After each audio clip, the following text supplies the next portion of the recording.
Yes, sir. Okay, I think we would start then. Right, sir.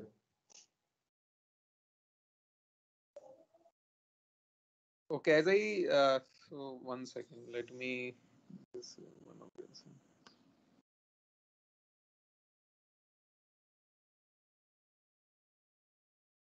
So as we discussed this phonon, so this quantized vibration, this collective vibration of atoms, so they are also quantized. We refer to them as phonons, as we just spoke about. So we would refer these collective vibrations, how this group of atoms are vibrating together. Not just this group, like basically the entire collective. We are looking at it in a one unit cell, but we have to look at in the entire domain, like how that collective vibration is propagating and how it would interact with another vibration. So one of these collective vibration, we refer to it as a phonon.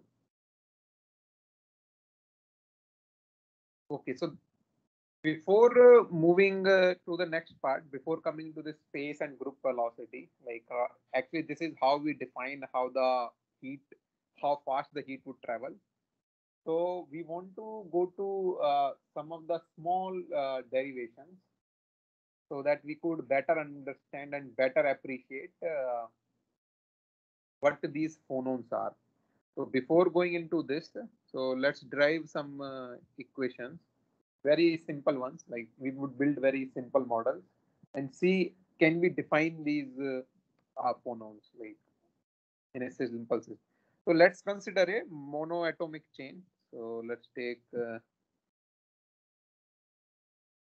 these are, let's say these are the atoms, and they are, let's say, connected through a spring. So as you could see, so this same atom is repeated, like all of them, let's say, has a mass m, and all of them are connected through this the same spring. Let's call the spring constant to be j, and this distance between two atoms we call it a. Okay, so now let's try to write what is the total energy of this system is, and this would extend to infinity, this would extend to infinity, or we could think of it as these two infinite ends are connected together, so like a circle, but a circle really big circle, like where we have infinite atoms.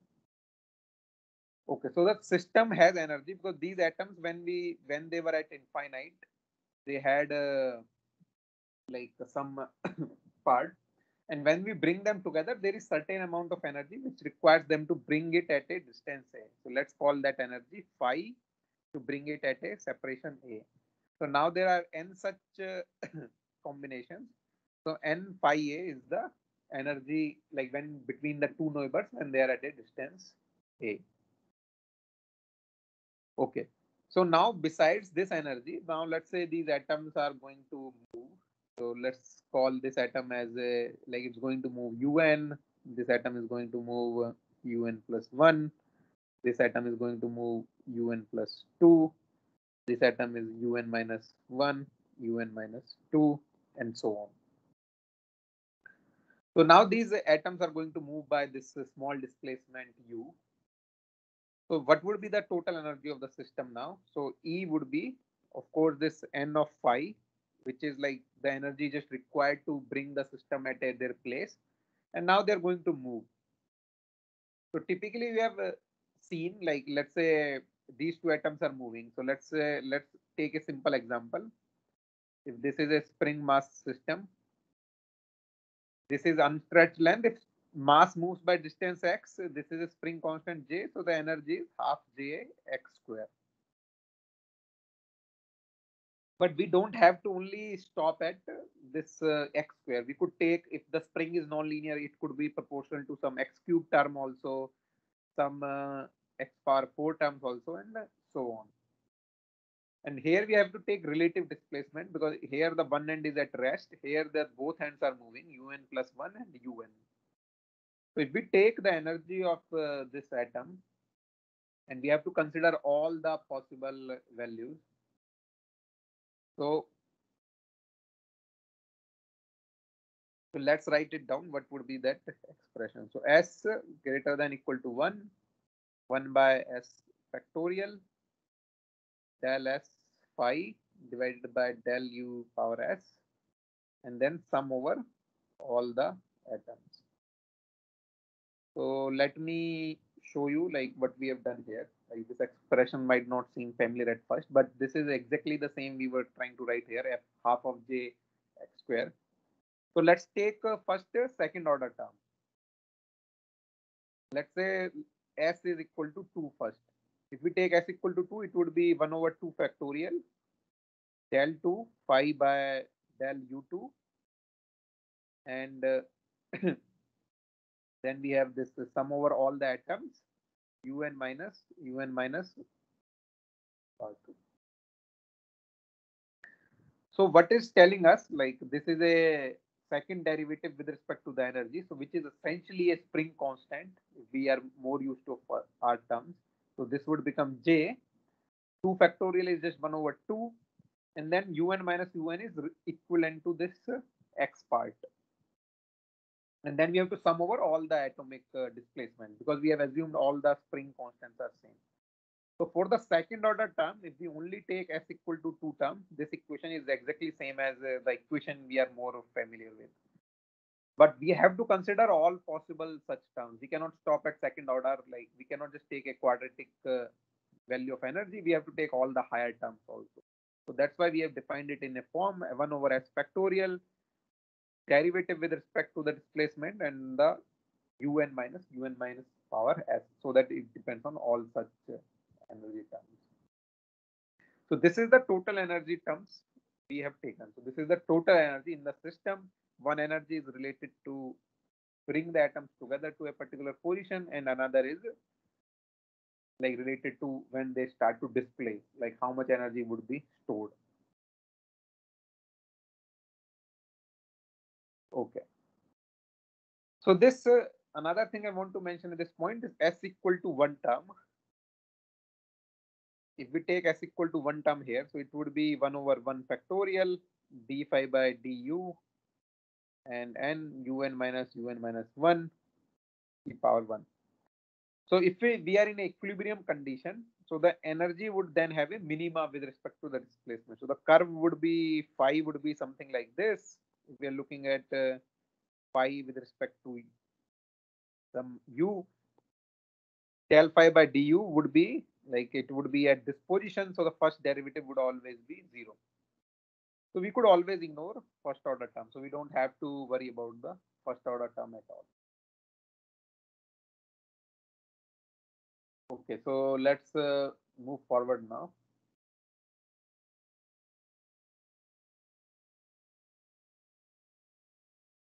So basically our energy term was half of n phi plus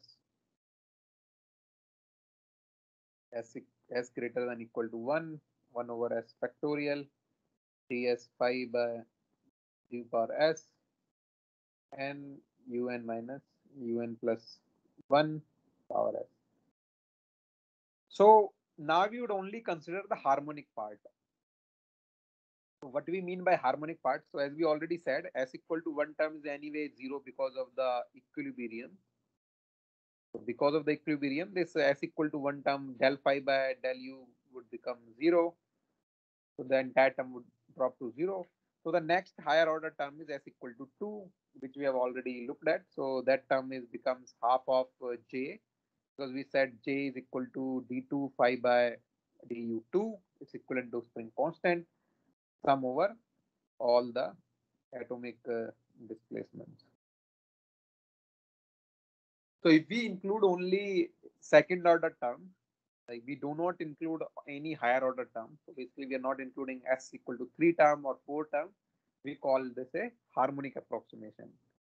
So what we call is E harmonic equal to n phi plus half of j and un minus un plus 1 square.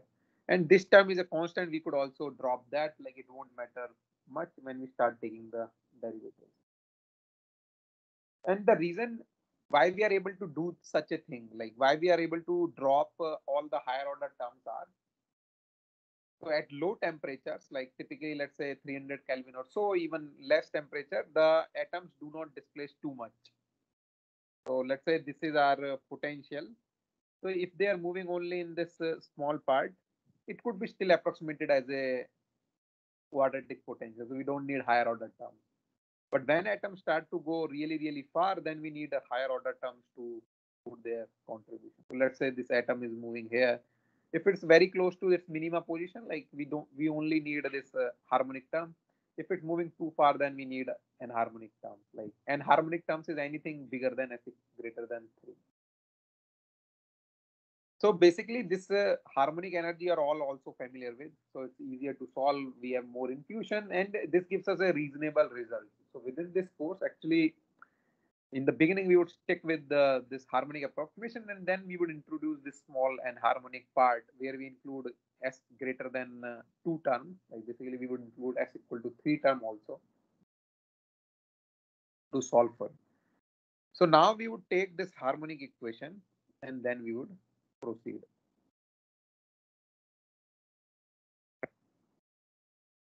Okay, so from this harmonic equation, now if we have to find our equation of motion, so it's simply ma double dot. So ma, sorry. So that would be d2u by d2t. So for the nth atom, so it would be equal to minus partial derivative of E harmonic divided by del of U of n. Okay, so now we have to take this derivative to write out our equation. So first, let's expand this term, like how many terms actually contains this n, because we have to take this derivative with respect to n. So we could see, like we could write half of j. So if there is a term n minus 1 here, so that would be un minus 1 minus un square of that, plus then there is this term un minus un plus 1 square. So there would be two terms which would have nth atom. So now we have to take derivative of this term. So it would become minus half of j. We take derivative of that. This would be 2un minus 1 minus un, and there would be a minus sign. Then plus 2 times un minus un plus 1. If you simplify this, this would become, so this factor of 2 would cancel out. So j times twice of un minus un plus 1 minus un minus 1. Okay. So just rewriting this equation. So the equation now we have got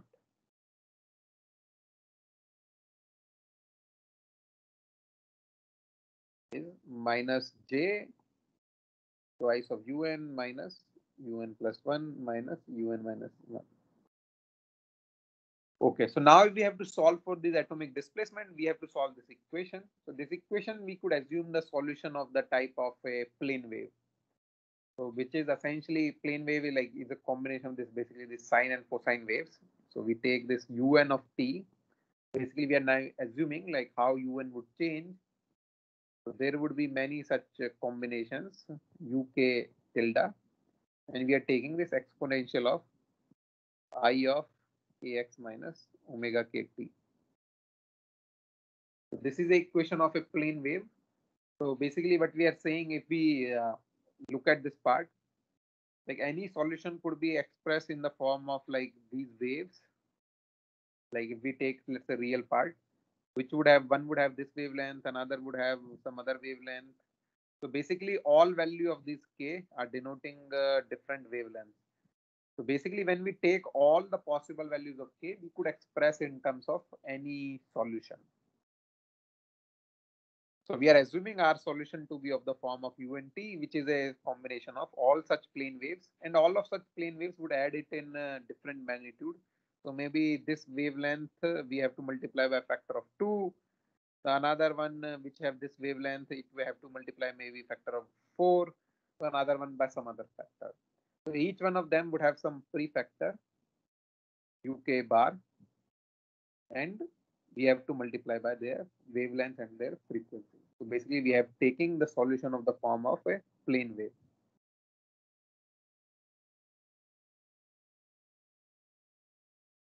Okay. So the another thing we have done at this point is we have connected also, like these atoms, as I was saying, they are connected, they are infinite.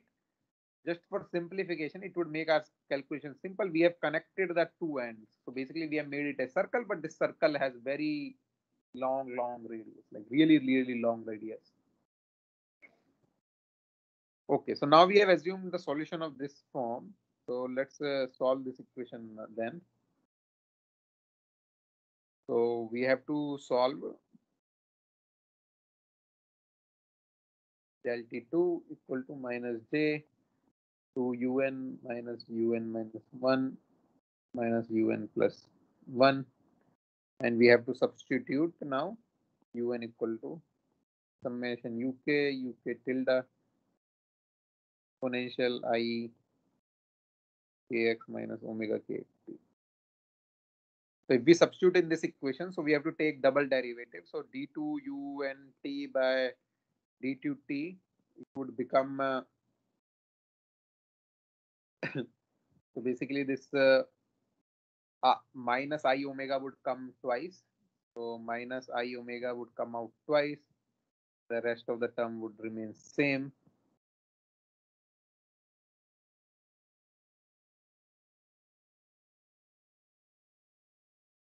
So omega square, I square is minus 1. So this would become minus omega square summation of k uk bar exponential of k I kx minus omega kt. Okay, so if we substitute this term now, so this left hand side would become minus m omega k square. This is omega k.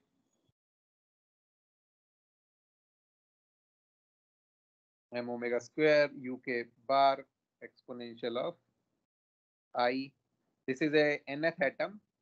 So nth atom, if you remember, each atom, they were apart distance a. So the nth atom would be distance apart n, like from the, if we are x equal to 0 is our first atom. So if this is our x equal to 0, so this nth atom is at distance n a away. So k times n times a minus omega k t. We could write. Okay. So now the right hand side, this term would be simply minus j. And if you look this in the right hand side, this omega kt term would not feature, like it would be same for all the terms. So we could just take it out. So uk tilde exponential of minus I omega kt, we could take it out. So in the bracket, we have now three terms, un minus 1 and un plus 1. So un would be exponential of twice of exponential of I k n a for the nth atom minus exponential of I k, then there is a n minus 1a, and then there is a I k n plus 1 atom, which is at n plus 1a distance away. Okay, so now we could further simplify this part, minus j uk bar exponential. So we could take e to the power I k n a out also. We take e to the power I k n a minus omega k t. So we have taken this term out, so we are left with 2, and we could take factor of 2 also out. We are left with just 1 here. And this part, because we have taken n out, so this term would become exponential of e to the power I k a. Another term would become exponential e to the power minus I k a divided by 2. It's just a simple manipulation of variables, like nothing more. Okay, so now going to the next slide. So what we had written was minus m omega k square uk bar exponential of I k n a minus omega k t equal to minus twice of j times uk tilde exponential of I KNA minus omega KT. And in the bracket, we were left with 1 minus exponential of IKA plus exponential of minus IKA divided by 2.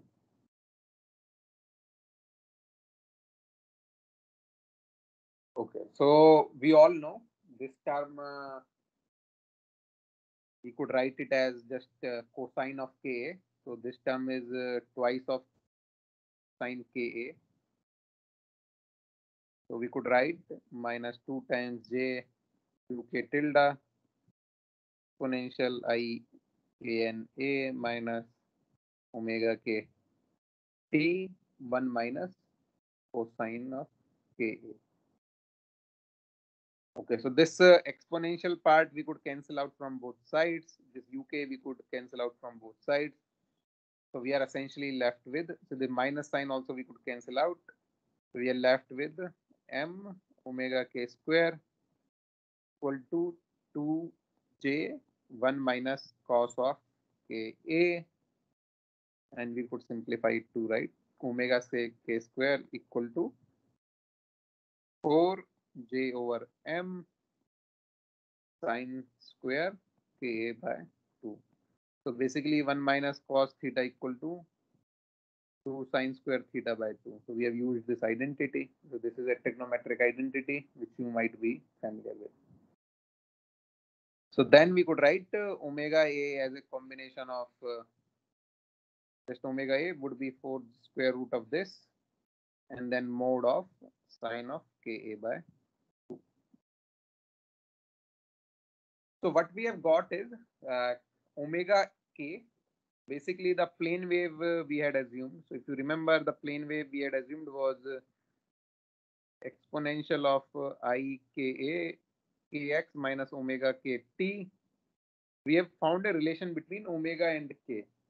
So the k is actually, this k wave vector is related to the wavelength. So it's a 2 pi by lambda. So the wavelength, you know, this is a wavelength. This distance we refer it to as lambda.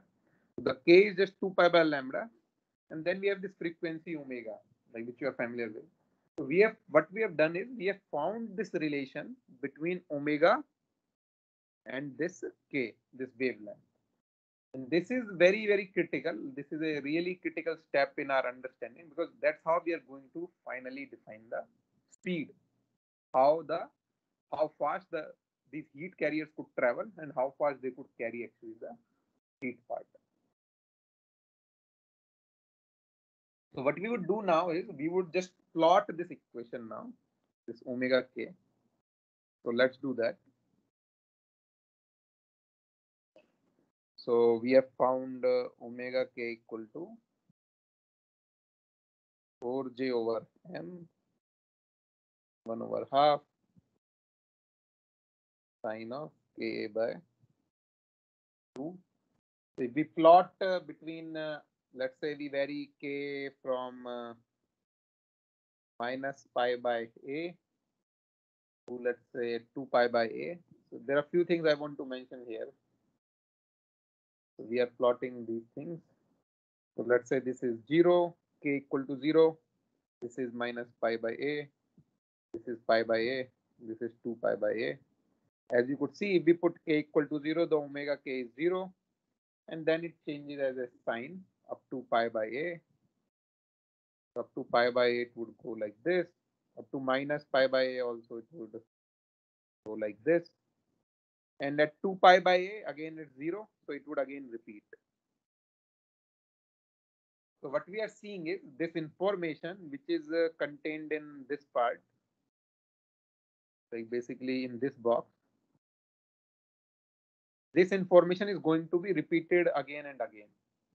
This comes from the periodicity of the atoms, how the atoms were arranged periodically. Okay, so this directly comes from that point, the periodicity of the atom. So we have found this dispersions like this omega k, which we are plotting with respect to the k part.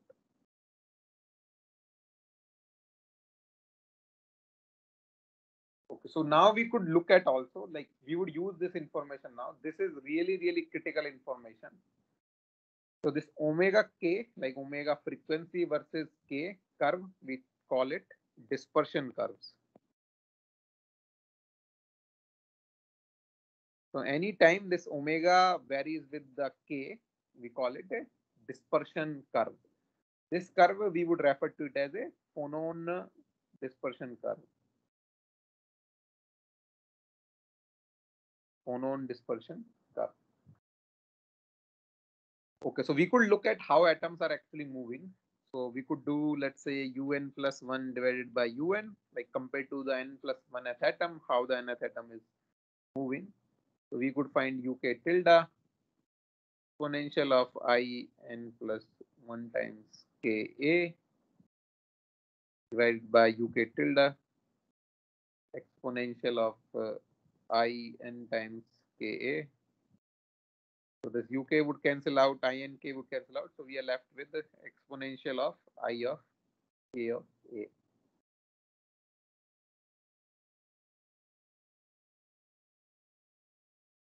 So that so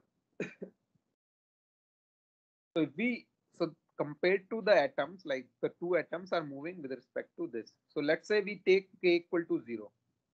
So if we take k equal to 0, this would become 1. So if we take k equal to 0, so exponential of 0 is 1. So basically un plus 1 equal to un in that case. So it means both atoms are exactly moving in the same direction by the same amount. This is very simple. But let's say we reach this point, k equal to pi by a.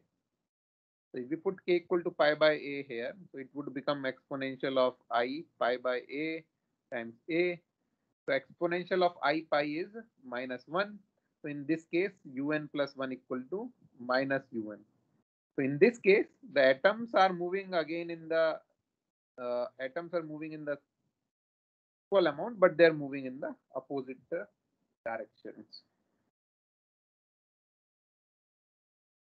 So basically going from, so when we are looking at this dispersion curve,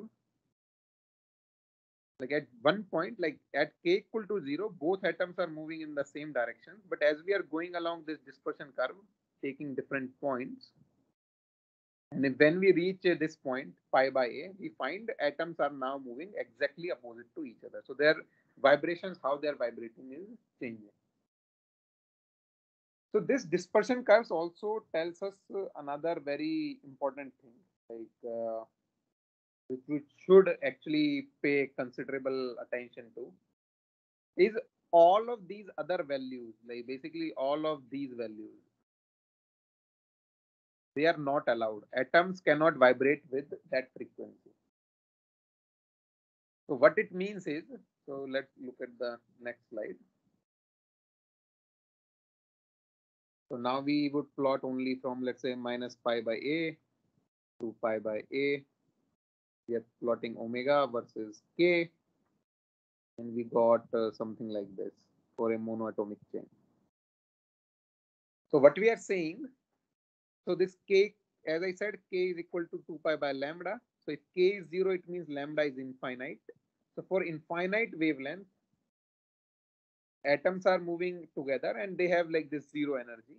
But let's say if k equal to pi by a, if so that if k is equal to pi by a, so the lambda would be then k by 2 pi. So pi by a divided by 2 pi.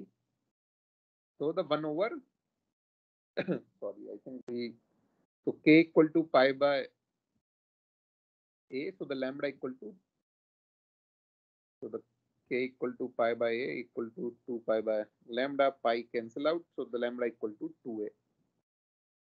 So at this point the wavelength is 2a, but if we look at, only one frequency is allowed. So if the wavelength is this much, lambda is equal to 2a. So basically what lambda equal to 2a means, like this is the atom, this is the atom, this is the atom. So basically this atom is moving up, then this atom would move in opposite direction, then this would move in the same direction. So the lambda is lambda is equal to 2a. So this total distance is 2a. So this vibration could only happen at a particular frequency. So no matter if you have any other frequencies in the, like, this vibration for this wavelength cannot happen with any other frequency. This is not allowed.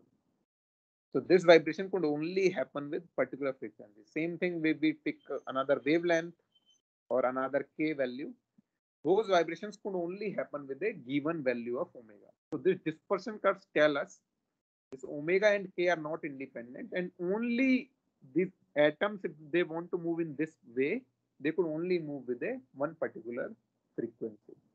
And that point, this point actually we should keep in mind, like rigorously, like we shouldn't forget what this point is. Like no other states are allowed. So basically this group of atoms, if they are vibrating in this fashion, they could only have one frequency, and corresponding to that frequency, we could also find how fast they are moving. So next thing we are going to do now, we would try to find how fast these atoms would move now. So we found their patterns. We found what is the energy required to move them. Now we are going to find out how fast they could. So let's go back to our slides now.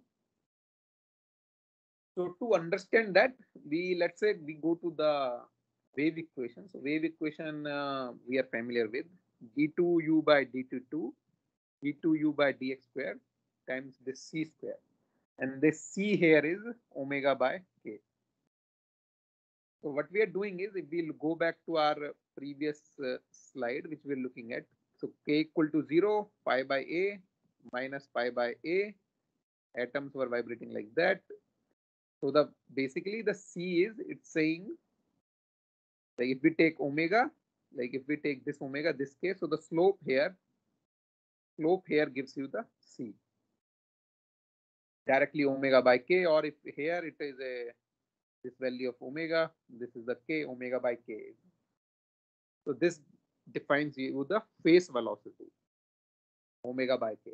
But this is not the velocity with which the energy is being propagated. Basically, the heat would propagate. So heat would not propagate with this velocity, but heat would propagate with how the energy is flowing, like how the wave packet is actually moving. So the velocity of a wave packet, which is given by the derivative of this term, d omega by dk. So basically, the slope of this curve at every point. So d omega by dk is the slope of this curve. Depending on the slope of this curve d omega by dk, it would define how fast this wave packet would move, and that would define how fast the energy would flow in the system. So if you want to understand this term a little bit better, let's look at this example. So here we are looking at the two waves. One is with a frequency omega 1, another with a frequency omega 0. So the blue one is with omega 0, red one is with omega 1. So they are moving. And the bottom part is sum of these two, f1 and f0. As you could see, now there are interferences happening. Like so, there is a wave packet which is kind of a developing right now in the system, and through this wave packet, now we would define this velocity. So if we pick the green dot, which is following this one particular point, so and compared to the pink part, like, so let me stop this here. So if we look at, this is the wave packet we have formed. So one is like, so our energy would depend on how fast this energy wave packet is traveling, which is essentially given by this Vg, the d omega by dk term. And then you have this another term, this phase velocity. Like, so basically this green dot is moving with the this group velocity. And then there is a green part, which is essentially following this trough up and down, like this peak. So this would become more, like it would become go up and down. It would exactly follow this part. So if we go back again to this slide, you could look, these wave packets are forming and how fast that wave packet is traveling. So basically, if we look at the magenta dot, that would define how fast the energy would propagate. And this is the term we are more interested in. This is the term we would say how fast that heat carriers would take the heat. So that we would define. And now you could see we have heat carriers with different wavelength. So at each wavelength, there is a different speed. So if we look at this curve, at each point, there is a different velocity. This different velocity means like each wavelength is traveling with different speed, and each one would carry different amount of energy also, because you could see they have a different energy. So this particle would carry different amount of energy. It would travel with the different speed, and all of these particles collectively would carry the heat. So basically, our system won't have one velocity with which heat would be propagated. It would be a combination of many such particles with different wavelength. How would they carry this heat from one end to the another end? Is this part clear? So I think this is really critical to understand before we move forward.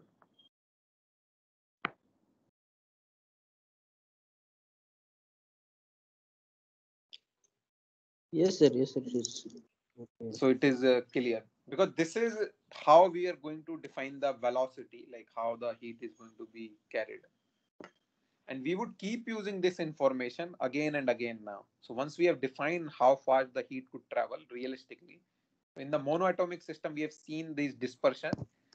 And next we would look at some specific cases, like how fast this heat travels in our equation. And then we would Sir, come back. one Yes. query I have. Yes.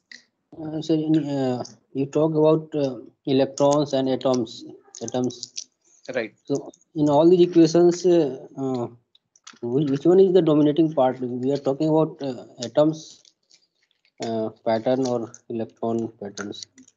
Right. So actually, if we look at metals, so in the metals, electron is the dominating part. Right. In the insulators and semiconductors, atoms are the dominating heat carrier. Okay.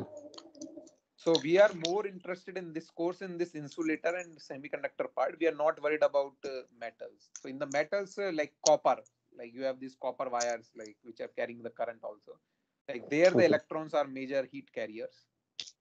Of course, they carry current also. The electrons can carry current. They could also carry heat. But we are talking about the insulator and semiconductor where atoms are carrying heat. So this entire known Fourier transfer, we are dealing with the only in this course, this insulator and semiconductor, where atoms are the majority heat carriers. Okay.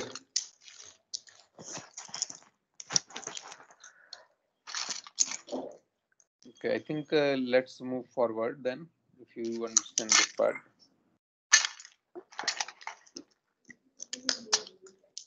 So let's look at a few special cases. So we would go back to our dispersion curve we had defined.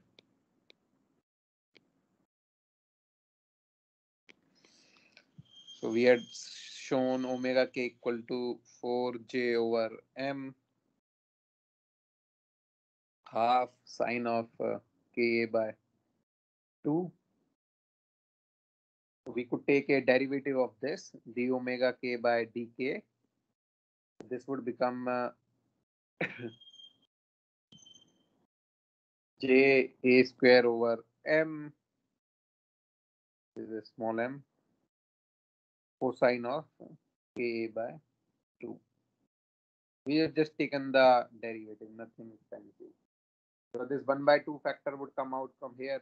Taking derivative, this 4 would cancel out from that factor, and we are left with. And this another a would come out. So j square by m square root cos of ak by 2. Okay, so let's look at our dispersion curves again.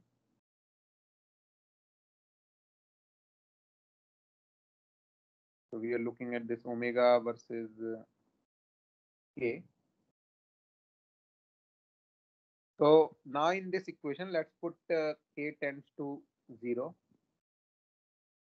If we put k tends to 0, then sine ka by 2 approaches ka by 2, and cos ka by 2 would approach 1. So basically from here we could say the omega in k tends to 0 limit would reach a j by m half of mode of k, and the group velocity would reach a j by m half. So basically the slope at this point is defining this group velocity. This is our group velocity, and our dispersion curve like omega and k are roughly linear at this regime. So this velocity we also call, which is at k tends to 0 in this limit, we also call it velocity of sound, which you are also familiar with. So now you could connect with the things you know. So we could call it velocity of sound.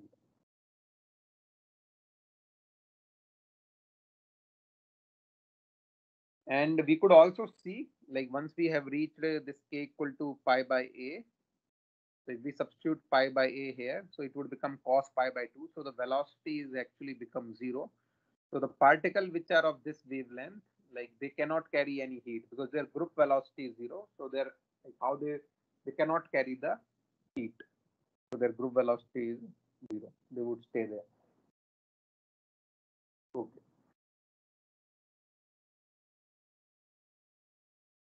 So there are few complications. Like right now, we took a very simplistic picture here. So now there are few complications we are going to introduce today, and then we would tomorrow also we would introduce some more complications. But let's work with today. Like one more thing we are going to introduce is now. So we took these atoms.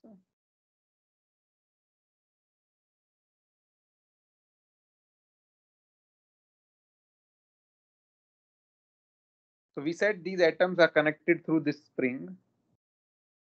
But we kind of ignored, like we said, okay, maybe these two atoms are not connected. Maybe these two atoms are connected with another spring J prime. Maybe these atoms are connected with the spring J double prime. So when they move, this atom, let's say if we displace this atom, this is actually affected by all other atoms, not just its nearest neighbors. Previously we said, okay, if this atom is moving, only atoms which would provide this restoring force is this atom and this atom. But now we are saying all the atoms would contribute to its restoring part. So now we could write the energy. So now to bring all the atoms together, it would be n times phi p of Pa. So previously we had brought only, let's say we were saying, okay, we bring two atoms together, the energy is required is phi, and total of n of such combinations were there. So now we are saying even to bring these two atoms together, like which are far away, little far away, we need energy. So that's why we have written Pa, where P would vary from 1 to n, depending on the number of atoms. And this phi would define that energy. And there would be n such combination. And we are again going to write the term like this half of this we would call Jp. So basically the nearest neighbor would be called J1, this one we would call J2, this we would call J3, like depending on how far they are. And this atom would be now dependent on the displacement of all other atoms. So basically now we have to sum over not only all just n, but all the p such combinations also. So this is the further complexity we have introduced here.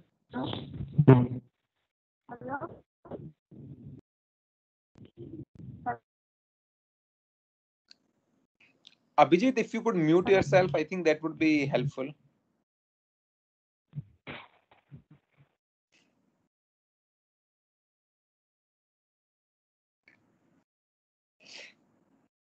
Okay, so now we have taken the interactions from all different such pair of atoms. So again, we would proceed like previously. So this time we would not go in that much of a detail of derivation, but you could try at home. So minus del En by del Un equal to minus of P Jp 2Un minus Un minus P minus Un plus P. So this is the equation we could write. So previously there was no summation over P because just P was only 1. We were taking only the nearest neighbors. So now we could simplify our equation. So again, we have to do the exactly the same thing. So let's rewrite the equation again. M del 2 del T2 equal to minus this harmonic part. We have again ignored all the terms higher orders, like third order, fourth order.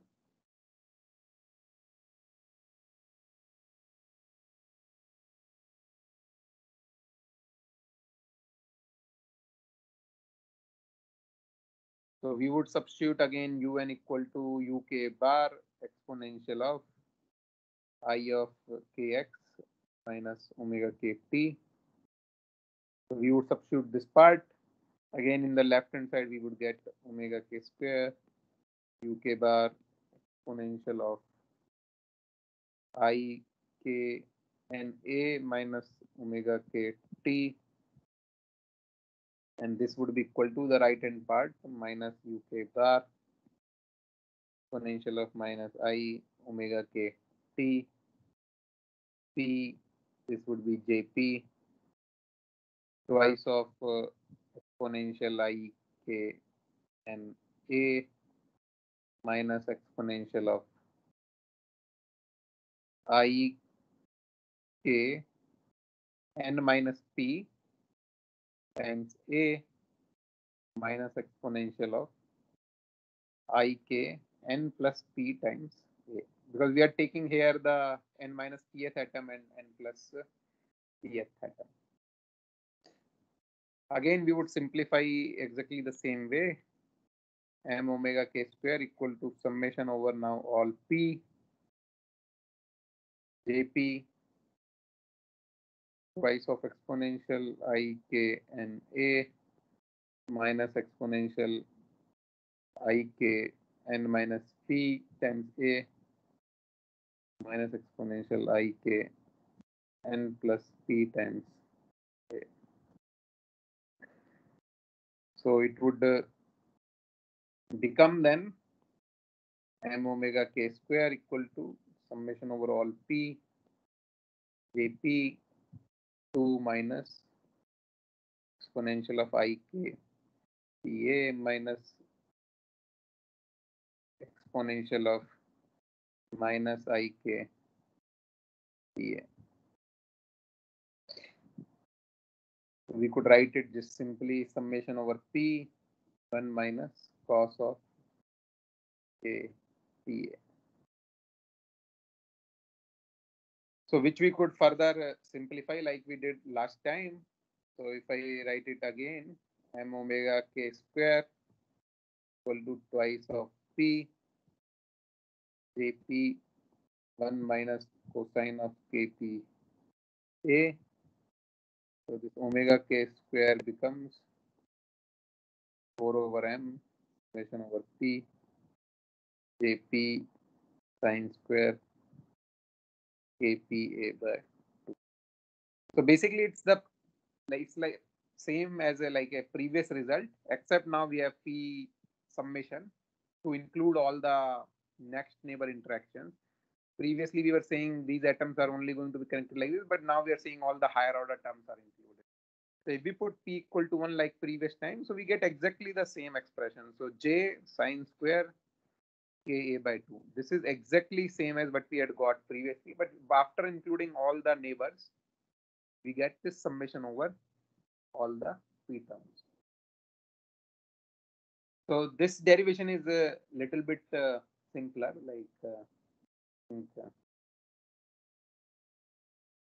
so we have considered now like all these interactions, like so in 3D, like let's say if we go into the 3D picture. So we already looked at like if we have atoms which could only move in one direction, like of course it would depend on which wavelength and which energy they have, like they could move in opposite direction also, but they only have a 1 degree of motion. And we just found out from our dispersion like omega k versus k. So we found out the atoms are going to move only like this. But let's say we are in 3D. So there is a group of atoms. So this atom could move in this direction also and in this direction also. Same thing with this atom. So then they would have 3n different modes. So instead of having one of these modes, so we would have 3 different modes in each direction. So we would have these 3 different modes for each direction. Like, so depending on the symmetry, like we could have 2 of them, but like the 2 would be like these 2 would overlap exactly. So still the number would be 3 in each direction, but like they could be degenerate. Degenerate means these 2 are exactly together. So from here, like one thing we also want to now describe, because in 3 dimensions, the atoms could move in different ways, like corresponding to these dispersions. So I want to define one more quantity here, which is how do we name these modes? Like what do we call them? So we call them transverse modes and the longitudinal modes. And I would just define it. Why do we call them exactly this name? Okay. So in the, let's say the wave is propagating along this direction. So let's say this is our wave. This is propagating in this direction. So our k vector is in this direction. And let's say here we have our atoms. So they are moving in a certain way.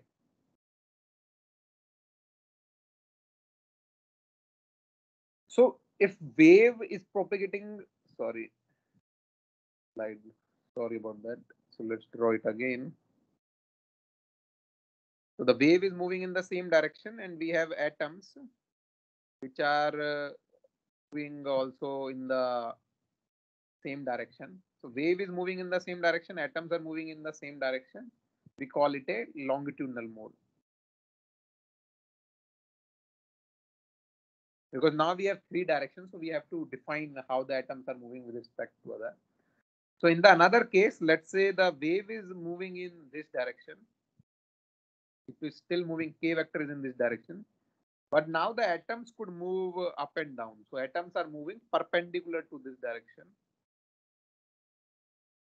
So because now atoms could move in all 3 directions, like, so if atoms are moving perpendicular to where the wave is going, we call it a transverse mode.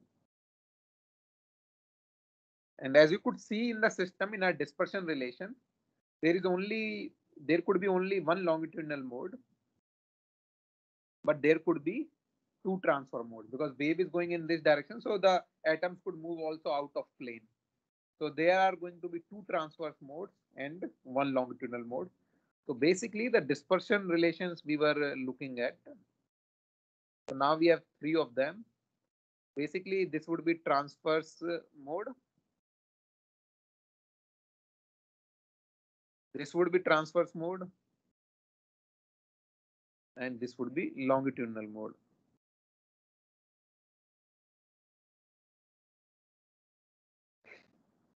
So 2 transverse modes and 1 longitudinal mode. So this is for a monoatomic system, like basically 1 atom per unit cell. We haven't defined that term, but if you remember, we were taking this thing. So basically this unit is going to be repeated again and again, right? So in the unit, there is only 1 atom. So for corresponding to that 1 atom, there would be 3 modes, 2 transverse and 1 longitudinal. So I think this part you should keep in mind for now. What do we mean by longitudinal and transverse and what would happen in 3D? Because real systems are always 3D. So we have to worry about this information. We cannot just simply ignore it.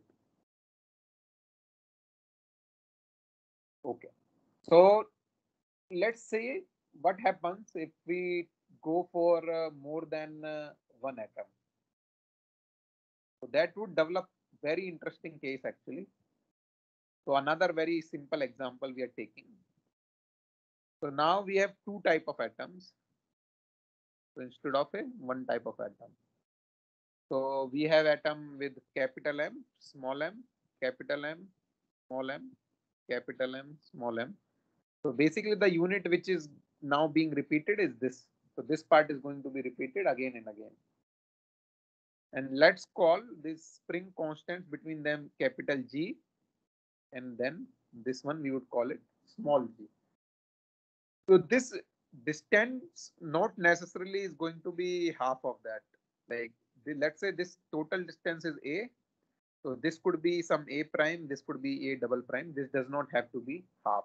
And that's why we could have these two different spring constants. Okay, so let's start with that then.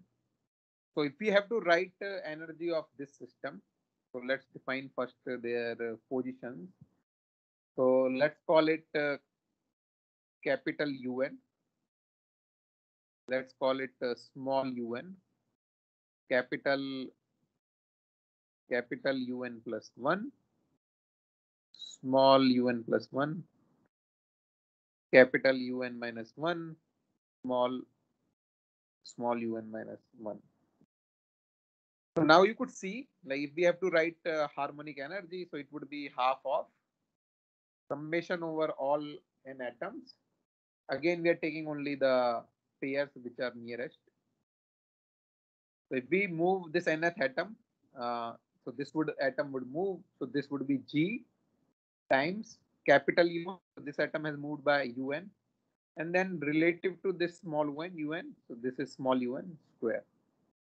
And then there is another displacement here.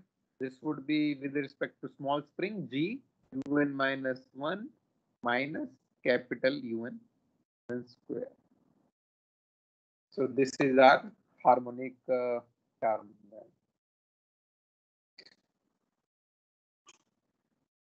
Okay, so now we have to find exactly the same way the equation of motions we have been finding. So let's do that part. So again, let's write our equation. E is equal to half of n G capital UN minus UN square plus G times UN minus 1 minus capital UN square. So if we do this, then it would become M. So our first equation would be for capital M. For capital M, it would be del 2 UN by dt2 minus del E by del capital UN. So previously we only had one atom, now we have two atoms. So the second equation would be for the smaller atom, M do d2 small un by dt2 equal to minus del E by del small un. So if you take a derivative, so the right hand side would become G un minus small un minus G times un minus small un minus 1. If you combine them together, it would be minus G plus G un plus G times small un minus 1 plus G times small un. Same thing, we could write, take the derivative. So this is just simply a derivative, nothing more. G un minus un plus 1 minus G times un minus un. So which would simplify to minus G plus G un plus G capital UN plus 1 plus G times UN. So is this part clear, like how we are writing these equations for now two atom cell? So where the two atoms are being repeated.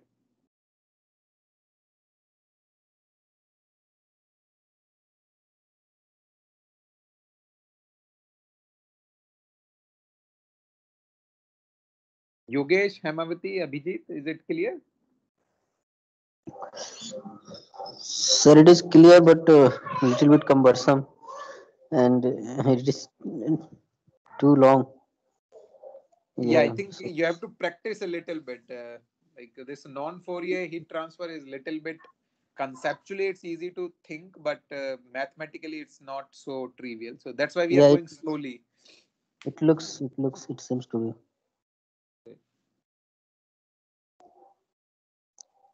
Okay. Okay, sir. Okay, so again, like how we proceeded like previous time, we would take again the same capital UN, we would assume a plane wave solution, capital UK bar, exponential of I k and a minus omega k t. Same thing we would do with the small un. We would assume a plane wave solution, like we assume like in the monoatomic case, exponential of I k and a minus omega k t.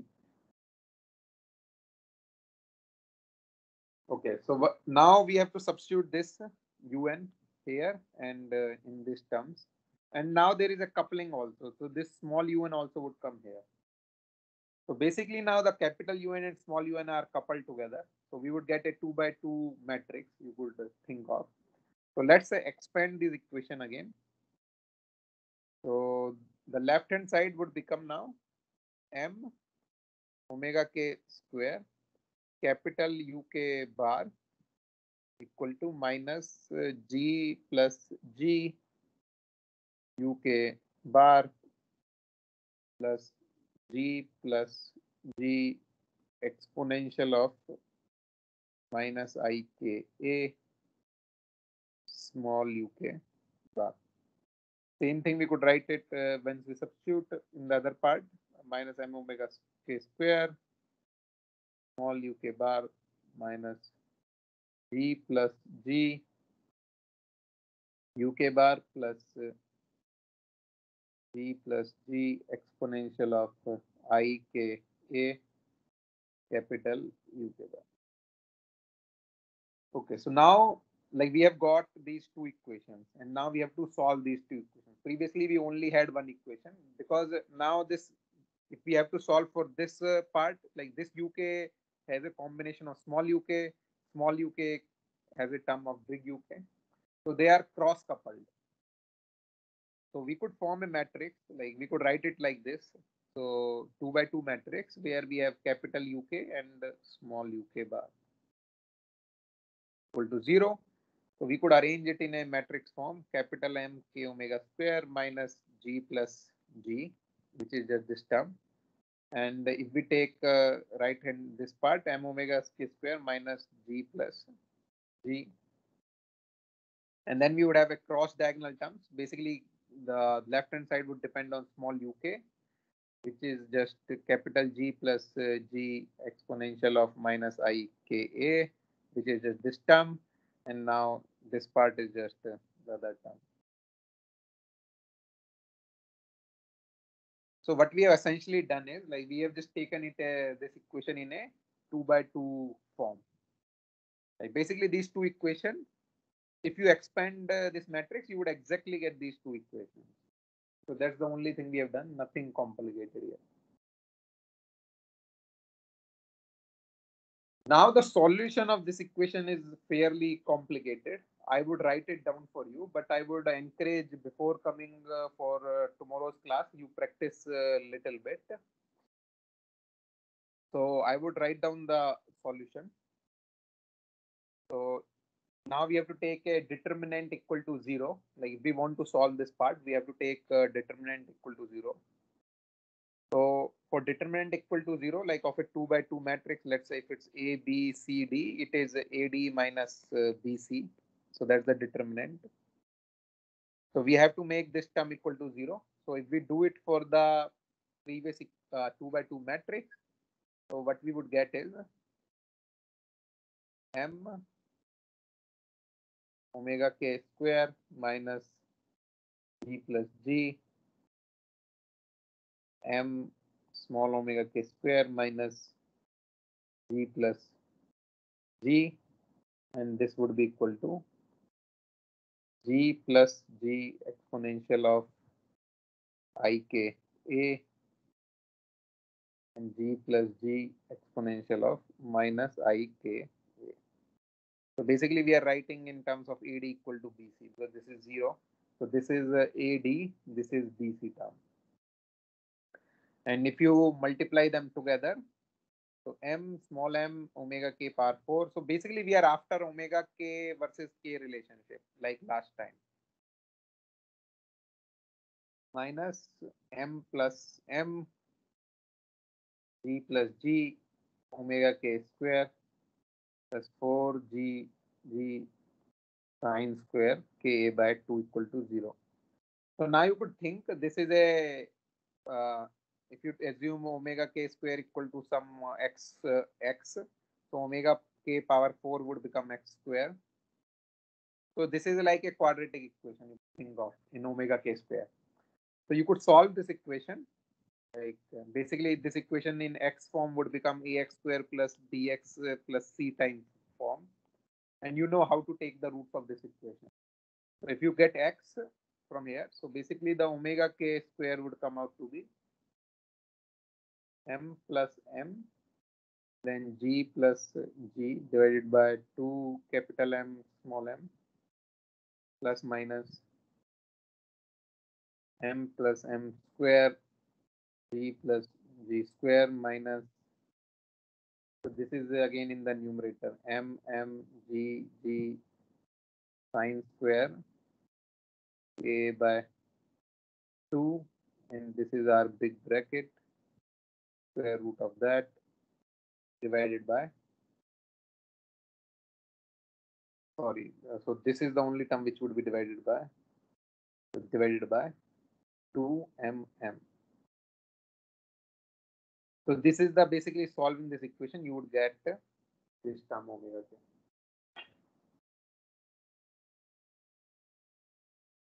Okay, so we could simplify it a little bit,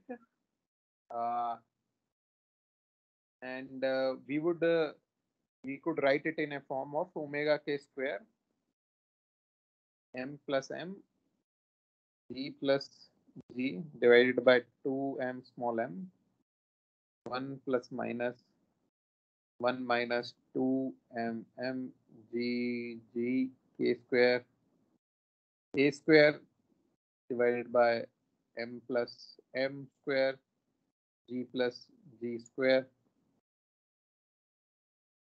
So this is the limit when you would put k tends to 0. If you put k tends to 0 in the previous equation, that's the part you would get.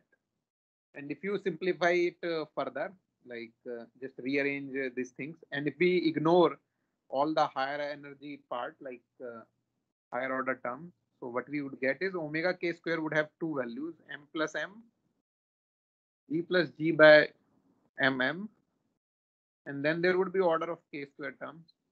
And the next value of omega square would be g k square a square by m plus m g plus g. So basically we plot this solution. So this is all the algebra part. Now we have to plot. So now instead of having one value, we have two values. One is this omega k square is proportional to k square a square. So this value is going linearly here. The another value doesn't depend on the k, it is constant. So this is k equal to 0, this is pi by a, this would be minus pi by a. So because we have only taken this solution in the limit of k tends to 0, we are writing it very close to k equal to 0 only. So we are not extending it away from the 0, because away from the 0, the solution would differ a little bit. So I think we would stop here. So tomorrow again from 4 to 7, we would extend this. So we would complete these dispersion curves. So right now we have taken limit k tends to 0. We would extend it to the higher limits so that we get the entire dispersion relations. So we would fill it all this part, and then again we would talk about how fast the energy would travel, how atoms would move. Then we would just extend that knowledge, and then slowly, gradually, using this concept, then we would build our complete understanding of the non-Fourier heat transfer. So if you have any questions on this part, let me know. Otherwise, we would meet tomorrow from 4 to 7. And please note, like actually the coordinator from IIT Bombay has told me like to tell you like all classes are actually mandatory to attend. Like like unless you have very specific reason like for not to attend.